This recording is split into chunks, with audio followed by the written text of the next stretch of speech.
वालेकुम सलाम।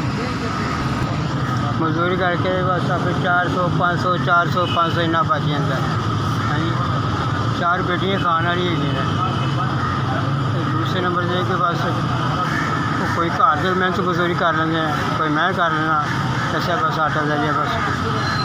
अच्छा, मेरी बेटियाँ हैं, मेरा बेटा कोई नहीं है। इंसान की मजबूरी है, मजबूरी से बस अपने 70 साल मेरी उम्र हैगी है।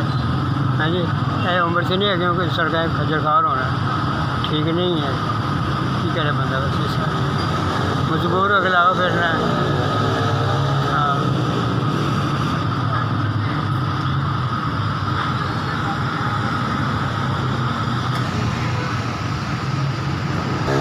अल्लाह का लाख लाख शुक्र है जी, अल्हम्दुलिल्लाह जी। बस अपने मतलब मेहनत मजदूरी करी है।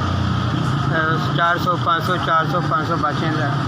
अल्हम्दुलिल्लाह शुक्र है मालिक दी, अल्लाह ताला जिन्हें देखे ठीक है। हाँ,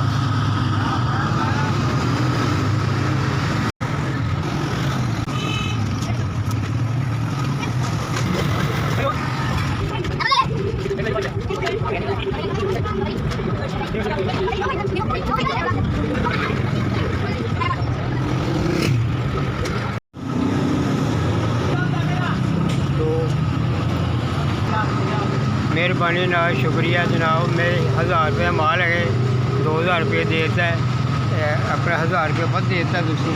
अल्हम्दुलिल्लाह शुक्र है मालिक दी, बस अपना दाना पानी ला लेंगे सर। हाँ जी, तो बस अल्हम्दुलिल्लाह शुक्र है मालिक दी, करने वाली है जी। मेहरबानी हुई जनाब। अल्लाह ताला खैर के, अल्लाह ताला मुश्किल है। अल्लाह में ऐसी तंदुरुस्ती सेहत दे, अल्लाह ताला करम करे, अल्लाह ताला रहमत करे। अल्लाह ताला भी ऐसे भी शुक्रिया अदा है। अल्हम्दुलिल्लाह मैं मेरी मदद की है। अल्हम्दुलिल्लाह बड़ा आसान बड़ी करम वाली है जी।